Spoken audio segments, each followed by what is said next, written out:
Voulez-vous suivre votre activité et vos performances de manière simple et illustrée?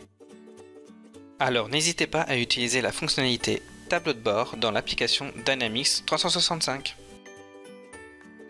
Dynamics 365 vous permet d'avoir une vue complète sur vos performances ainsi que sur les performances de votre entreprise. Pour y accéder, c'est très simple. Dirigez-vous dans la partie Vente ou service de votre application et cliquez sur Tableau de bord. Vous aurez ainsi accès à de multiples tableaux de bord déjà créés dans le système en cliquant juste ici. Vous pourrez alors analyser les performances de la gestion des ventes par exemple, ou bien les performances d'autres départements comme ici le département marketing.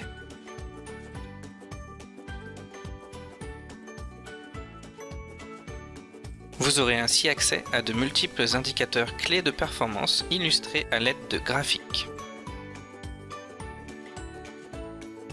Comme vous pouvez le constater, il existe un grand nombre de types de graphiques. Vous aurez aussi la possibilité de créer des listes qui pourront ressembler à ceci. C'est l'outil idéal pour analyser une situation en un coup d'œil. Si vous souhaitez aller plus loin dans l'analyse, vous pouvez aussi créer vos propres tableaux de bord qui seront visibles qu'à vous-même. Soit en créant un tableau de bord à partir d'un tableau de bord déjà existant grâce à la fonctionnalité Enregistrer sous, ou bien en partant de zéro. Pour cela, il suffit de cliquer sur le bouton Nouveau et de personnaliser votre tableau de bord comme bon vous semble. Vous pourrez choisir tout d'abord sa disposition.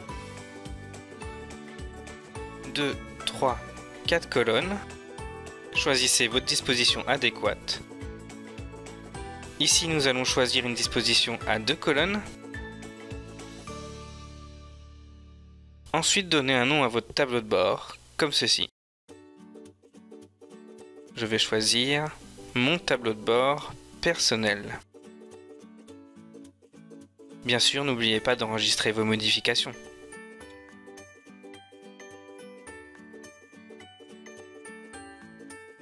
Enfin, définissez les indicateurs clés de performance à afficher et le type de graphique pour l'illustrer. Par exemple, ici, je veux illustrer les opportunités ouvertes de nos meilleurs clients. Et voilà. Vous pouvez aussi choisir d'ajouter une liste ou d'insérer l'assistant de relation. Ou alors insérer un iframe ou une ressource web. Ici, choisissons d'ajouter une liste. Nous allons prendre celle de nos concurrents par exemple.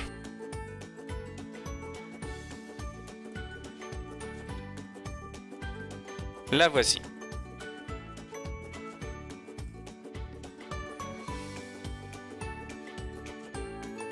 Ajoutons aussi l'iframe pour faire apparaître le site de Gestisoft sur notre tableau de bord. Pour cela, il me suffit d'ajouter l'URL de Gestisoft et de cliquer sur OK.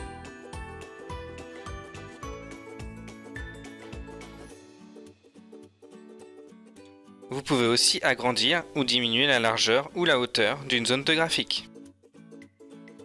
Et vous pouvez aussi supprimer une zone, comme ceci. Profitons-en pour augmenter la largeur de notre iframe. Pour cela, sélectionnez la zone et cliquez juste ici pour afficher les actions supplémentaires et sélectionnez Augmenter la largeur.